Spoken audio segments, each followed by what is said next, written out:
Fala pessoal, tudo bem com vocês? Bom, o Copom decidiu manter a taxa de juros no patamar de 13,75% nessa última reunião, o que não foi surpresa para ninguém, já era um resultado esperado. E essa decisão de manter os juros altos por mais tempo, já que nós temos uma taxa Selic em 13,75% desde setembro do ano passado, fortalece os investimentos de renda fixa, enquanto torna menos atrativos os investimentos de renda variável, porque existe uma precificação no mercado de ativos de bolsa de valores, onde você tem ações sendo precificadas com base em seus lucros futuros, seus resultados futuros, subtraindo sempre uma taxa de desconto. Isso vale para ações, fundos imobiliários, entre outros ativos. E essa taxa de desconto não é a taxa básica de juros da economia, mas tem relação com os juros futuros. Só que como os juros futuros caíram em um período mais recente, você teve uma apreciação nos ativos de bolsa de valores, e é justamente isso que eu vou mostrar aqui. E depois eu vou mostrar para você quanto eu recebi de rendimentos da minha carteira de fundos imobiliários, quais são os novos aportes que eu vou fazer esse mês,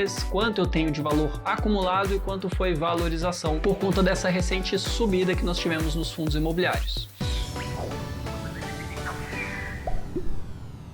Fala seus ricos! Bom, e se você está me vendo aqui pela primeira vez, meu nome é Marco Antônio e você está no canal que te deixa cada dia mais rico. E antes de eu dar sequência no conteúdo do vídeo, para você que já me conhece, já me acompanha há mais tempo, já deixa aquele gostei, se inscreve no canal, ative as notificações. Mas se você caiu de paraquedas nesse vídeo, você ainda não me conhece, não sabe se esse vídeo vai ser bom, espera até alguma coisa nesse vídeo fazer sentido para você e aí sim você deixa o seu gostei aqui no vídeo. E esse é o 10º vídeo da série de vídeos onde eu invisto na prática o meu próprio dinheiro em uma carteira de investimentos, que inicialmente começou como uma carteira apenas de fundos imobiliários, porém recentemente eu comecei a adicionar algumas ações nessa carteira. Então basicamente eu separei aqui algumas telas para mostrar para vocês. Primeiramente, a decisão do Copom de manter a taxa Selic em 13,75%, que não foi uma surpresa inclusive, e a expectativa do mercado é que na próxima reunião, em agosto, nós tenhamos o início do ciclo de queda da taxa básica de juros da economia. Só que o Banco Central não se pronunciou dessa forma, não ficou claro o que ele vai fazer, se ele vai começar a reduzir ou não, nós só saberemos nas próximas semanas. Mas simplesmente por conta dos juros futuros terem caído, você teve uma apreciação nos mercados de bolsa de valores, que já foi explicado em outros vídeos, não vou ficar delongando muito aqui, e você teve recentemente uma subida nos fundos imobiliários, que inclusive fica próximo de um patamar máximo dos fundos imobiliários no período antes da pandemia. Nós estamos aqui em termos de pontos, 3.100 pontos, e aqui nós chegamos no máximo de 3.253 pontos. E esse daqui é o gráfico do IFIX, que é basicamente uma carteira teórica de fundos imobiliários. Isso significa que os fundos imobiliários estão muito caros? Não necessariamente, porque quando você olha o número de investidores, ele é muito maior do que antes, Aquele período antes da pandemia, em 2019, você tinha que até dezembro de 2019 um número muito pequeno em fundos imobiliários. E aqui é basicamente a evolução no número de investidores com posição em custódia em milhares. Então você tem um número de investidores agora muito maior do que antes. Então não necessariamente esse ponto máximo aqui que chegou antes da pandemia seria um ponto máximo atualmente para os fundos imobiliários. Tanto que muitos fundos se encontram descontados, inclusive. Mas agora indo para o ponto do vídeo, mostrando os rendimentos recebidos nos últimos meses.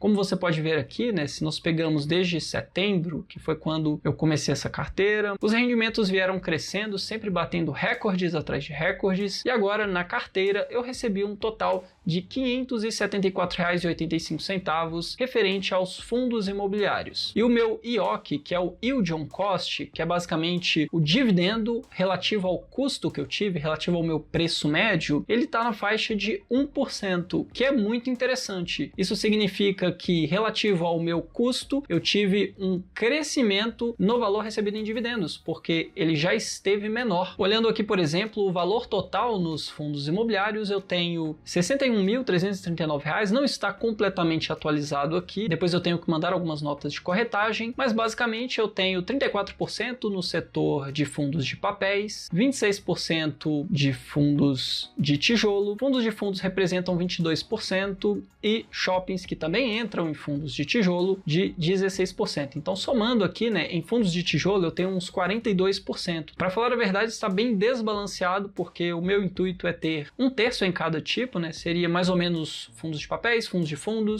de tijolo, O fundo híbrido acaba entrando muitas vezes ou em um fundo de tijolo ou em um fundo de papel. Pegando aqui a filtragem por ativo, colocando aqui, por exemplo, nós conseguimos ver a alocação de cada fundo. Então eu tenho aqui, por exemplo, no VILG11, uma alocação de 25%, tá bem concentrado nele. Um quarto da minha carteira é só o VILG11, que é um fundo de galpões logísticos muito bom, inclusive. Tem aqui o BCFF11 com 22,86%, ele é um fundo de fundos. Fundo de papel RBRY11 com 16,52%. Temos aqui outros fundos e dois fundos que eu particularmente não invisto. Foi resto de fundos imobiliários que eu acabei não vendendo em outro momento e continuou nessa carteira. Depois eu faço a venda, inclusive mostro em vídeo também. E olhando agora para a rentabilidade que eu tive em cada um desses fundos, você consegue ver aqui que o VILG11 é o que teve a maior valorização recente, subiu 12%. Então, além dos rendimentos que eu recebi ao longo desse período, ele se valorizou 12%. Tivemos aqui o BCFF11 se valorizando 3,78%, VISC11 6,81%, KCRE11 7,37%. E de grandes valorizações, tivemos praticamente só o VILG11. Será que vale a pena vender esse fundo? Essa é uma pergunta que eu me fiz há algumas semanas atrás, pensando se eu iria vender esse fundo agora ou não. E eu cheguei à seguinte conclusão: se nós olharmos aqui o VILG11, no site Funds Explorer, você consegue ver algumas informações. Ele tem uma liquidez diária muito interessante, então é um fundo super negociado. O último rendimento foi de 70 centavos. Nos últimos 12 meses, ele pagou quase 8% de dividend yield. Está sendo negociado a um preço sobre valor patrimonial de 0,94 e no mês ele se valorizou quase 8%, que é muita coisa. E se nós olharmos aqui, por exemplo, o dividendo ao longo do tempo, o dividendo histórico, ele cresceu recentemente. Ele tinha diminuído ali durante alguns meses e ele cresceu voltando para patamares anteriores. Só que pegando na comparação com 2020 e 2021, os dividendos estão maiores. Olhando aqui, por exemplo, o histórico do preço, no último ano, né, de um ano para cá, você consegue ver que ele ainda não atingiu a sua máxima, que foi ali em outubro de 2022, e puxando um prazo maior, ele já esteve bem mais caro. Hoje, inclusive, ele está muito barato, né? A verdade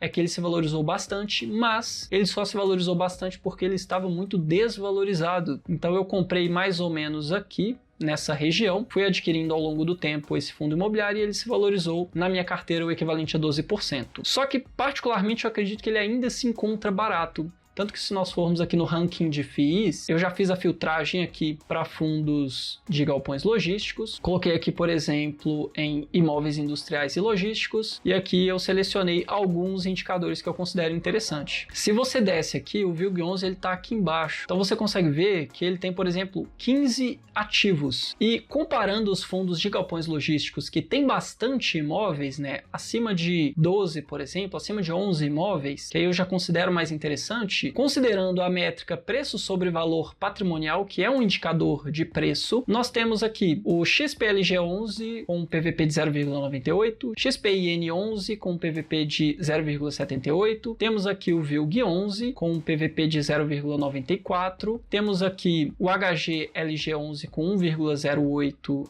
de preço sobre valor patrimonial, temos o BTLG11 com preço sobre valor patrimonial de 1,02 e temos aqui também o BRCO11 com 0,98. Nesse comparativo, o único fundo que se encontra mais barato do que o VILG11 seria o XPIN11. Se a gente olha aqui o XPIN11, ele tem uma liquidez média diária bem menor do que o VILG11, o último rendimento foi de 65 centavos, o preço dele é de R$80. Então o yield acaba sendo um pouco maior, mesmo o dividendo individual sendo menor nominalmente do que o VILG11. Nesse caso ele está sendo negociado abaixo de 1 a 0,78 com um belo desconto. Mas será que isso realmente é um desconto? Então se a gente olha aqui, por exemplo, nós temos os dividendos que se mantiveram estáveis nos últimos anos, não mudou muita coisa. Nós temos aqui o histórico de preço, pegando aqui o último ano, ele também se encontra num patamar abaixo do que já esteve cotado, então aparentemente é um fundo que tem potencial de se valorizar bastante. Se nós olharmos aqui, em 2021 ele tinha uma vacância física de 11% e nós não conseguimos puxar um prazo mais recente, né? Mas até dezembro de 2021 nós tínhamos aqui uma vacância física de 17,30%. Então esse é um fundo que tem uma vacância um pouco mais alta do que a média desse setor, principalmente porque o setor de logística é um setor onde, se forem imóveis bem localizados, imóveis de qualidade, imóveis únicos, podemos dizer assim, é difícil esse tipo de imóvel ficar vago. Então é preciso analisar de forma mais detalhada por que o preço sobre valor patrimonial desse fundo se encontra em 0,78, enquanto que a média dos outros é acima de 0,9. E para falar a verdade, é bem provável que exista um motivo. Nesse momento, eu não vou fazer a troca de VILG11 por esse XPIN11. E por que eu não vou fazer isso? Porque o ganho que eu vou ter em termos de dividend yield não será muita coisa, porque se a gente olha aqui, por exemplo, o XPIN11, ele está pagando um dividend yield de mais ou menos um 0,82%, que é uma diferença bem pequena, sendo que pode ser que ele se valorize, pode ser que ele não se valorize tanto,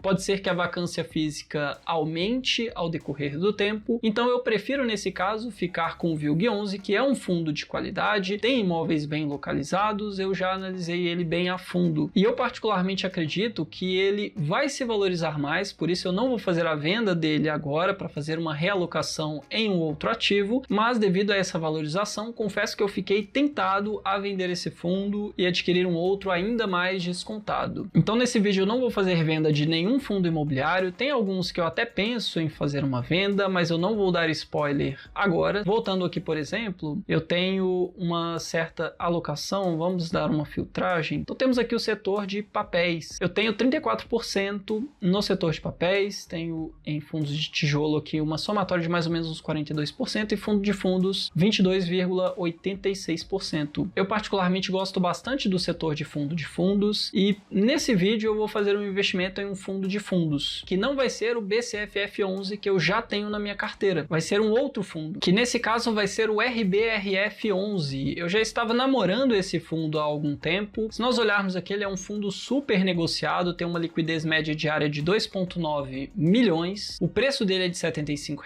e o último rendimento foi de 0,63. Nos últimos 12 meses ele pagou 10%. Então é algo bem parecido com o BCFF11, só que no caso do RBRF11, ele tem no seu portfólio de fundos imobiliários que ele investe, porque o fundo de fundos investe em outros fundos imobiliários, muitos fundos de tijolo. E eu vou priorizar fundos de tijolo nesse momento, justamente porque existe uma expectativa de queda futura nos juros por conta de uma maior estabilidade na inflação e outros fatores. Com isso, veja que se eu investisse em um fundo de papel, muito provavelmente eu teria ao longo do tempo uma queda nos meus rendimentos. E com uma queda nos rendimentos, como o mercado precifica o futuro no presente, por mais que muitos fundos de papéis se encontrem baratos agora, esse barato tende a ficar mais barato com o tempo. Só que isso não significa que eu vá vender meus fundos de papéis, porque esse cenário pode não se concretizar. E como é impossível prever o que vai acontecer, eu prefiro ter exposição nos vários tipos de fundos imobiliários. E por isso, nesse momento, eu prefiro acrescentar uma exposição em um fundo descorrelacionado com o fundo de papel. Nesse caso, por meio de um fundo de fundos que eu gosto bastante. Ainda mais que o fundo de tijolo, ele tende a ter um ganho de valor patrimonial ao longo do tempo, porque todo ano, geralmente no final do ano, os imóveis do fundo são reavaliados. Isso considerando um fundo de tijolo, que tem de fato os imóveis físicos. E como imóveis costumam ter uma correção inflacionária ao longo do tempo, pelo menos imóveis bem localizados, imóveis de qualidade, têm correção inflacionária, não necessariamente todos os imóveis vão ter isso, você tende a ter, com o aumento de valor patrimonial, uma maior atratividade para esse fundo, porque se o preço se mantém e o valor patrimonial sobe,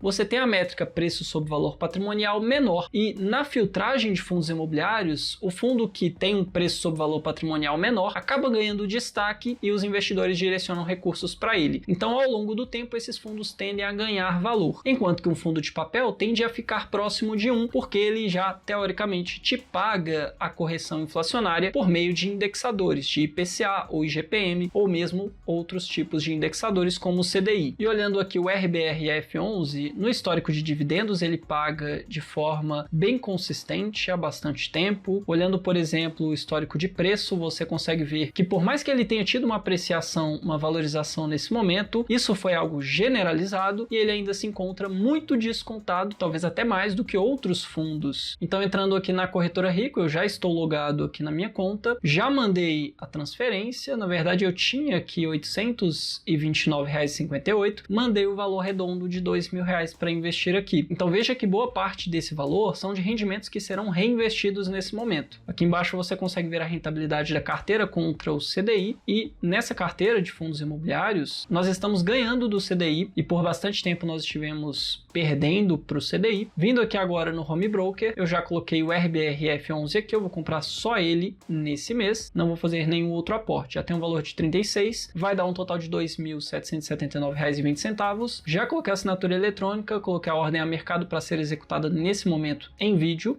Clico em comprar, pronto, ordem executada, e agora nós temos um valor maior na carteira de fundos imobiliários. No próximo mês eu trago novamente um vídeo mais ou menos no final do mês. E por que eu gosto de trazer no final do mês? Porque aí eu já recebi boa parte dos rendimentos, ou todos eles. Não significa que seja melhor investir mais para o final do mês, até porque a data de anúncio de pagamento de dividendos, né, a data COM, que é a data base onde você precisa ter a posse do fundo imobiliário ou do ativo na carteira, não necessariamente é no final do mês, depende de cada ativo. O melhor mesmo seria eu comprar cada fundo imobiliário um dia antes da data COM, porque aí eu tenho o maior aproveitamento possível dos dividendos que serão recebidos. Mas com isso eu vou ficando por aqui, já deixa o seu gostei, se inscreve no canal, ative as notificações e até o próximo vídeo.